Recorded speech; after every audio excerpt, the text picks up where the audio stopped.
On its surface, ID Invaded presents a narrative that feels like a high-concept police procedural.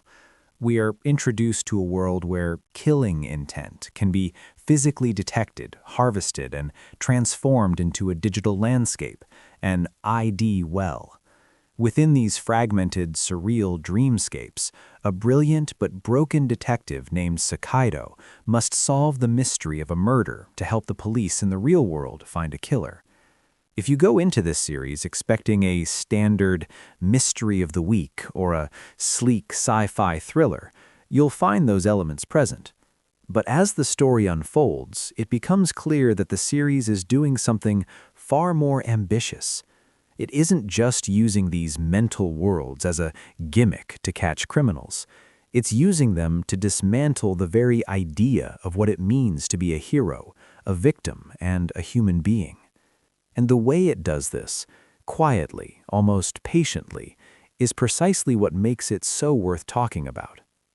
The initial hook of ID Invaded is undeniably strong. To enter an ID well, you must be a killer yourself. This immediately complicates our relationship with the protagonist. Sakaido isn't just a detective, he is a man defined by his own violent history.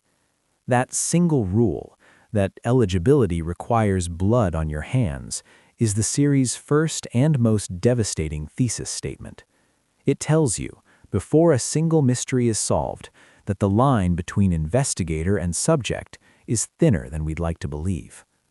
At first, the investigations feel like puzzles. Sakaido wakes up in a world where buildings are floating, or people are made of puzzles, or the environment is perpetually exploding. He has no memory of who he is, only that he is a brilliant detective and that he must solve the mystery of a girl named Kairu, whose death is a constant in every well. This setup feels comfortable, even familiar. We expect a certain rhythm, but the series quietly begins to shift the goalposts. The ID wells stop being just levels to be beaten and start feeling like raw, bleeding wounds. We realize that these landscapes aren't just abstract art. They are the purest expressions of a person's shattered psyche. The deeper Sakaido goes, the more the series moves away from how did they do it and toward a much more unsettling question. What does it do to a soul to hold this much malice? The true brilliance of ID Invaded lies in how it treats its environments. In many psychological thrillers, the mindscape is just a backdrop for action. Here, the landscape is the character study. The visual direction deserves enormous credit here. Every surreal image is purposeful. Every impossible geometry is a kind of emotional grammar the show teaches you to read, without ever explaining. Each well is built from the particle of an intention to kill. Because of this, the worlds are inherently fractured. You might see a world of endless falling, or a world where everyone is trapped in a single moment of a lightning strike. These aren't just cool visual concepts. They represent the stagnation of the criminal mind, the way a single moment of violent intent can freeze a person's entire internal world. These people didn't just choose violence, they became it, and their wells are proof. Worlds that cannot move forward, cannot change, because the mind that built them stopped growing the moment it decided to destroy. But the story takes a turn when the investigators realize that these wells aren't just isolated bubbles. They begin to bleed into one another.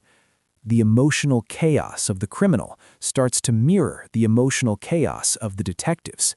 What starts as a clean division, them on the outside, we observe, them on the inside, we study, starts to collapse. We begin to feel a sense of vertigo.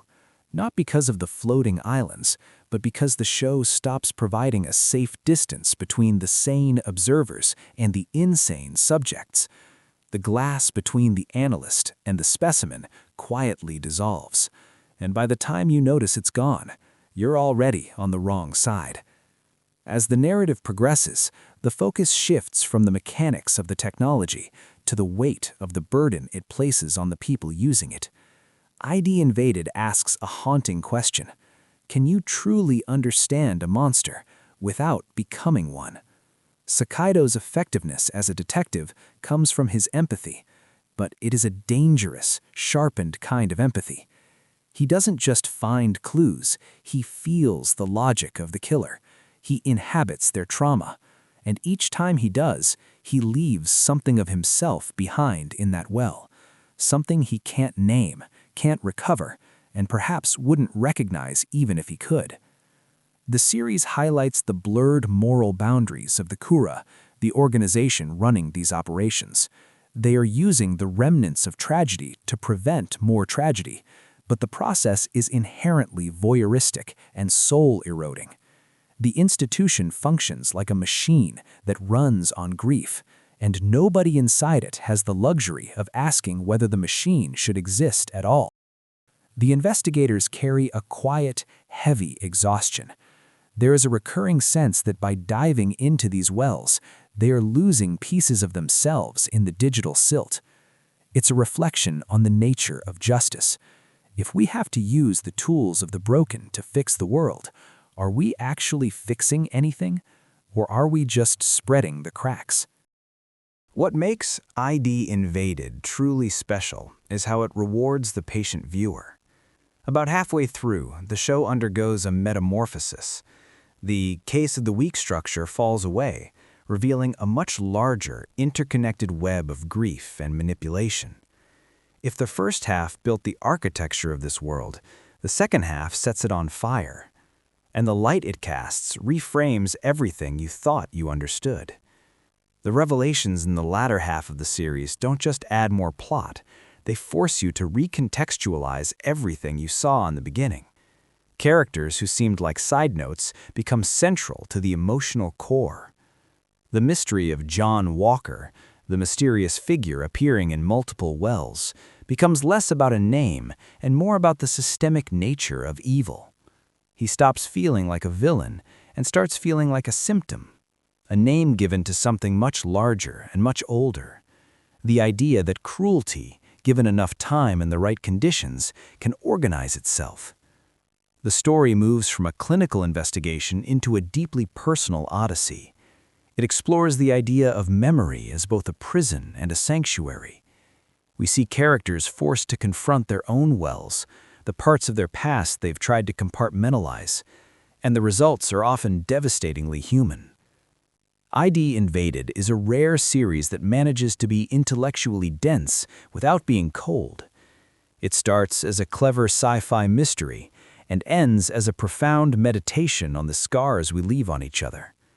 The distance between those two things, the genre exercise and the emotional truth, is the entire journey.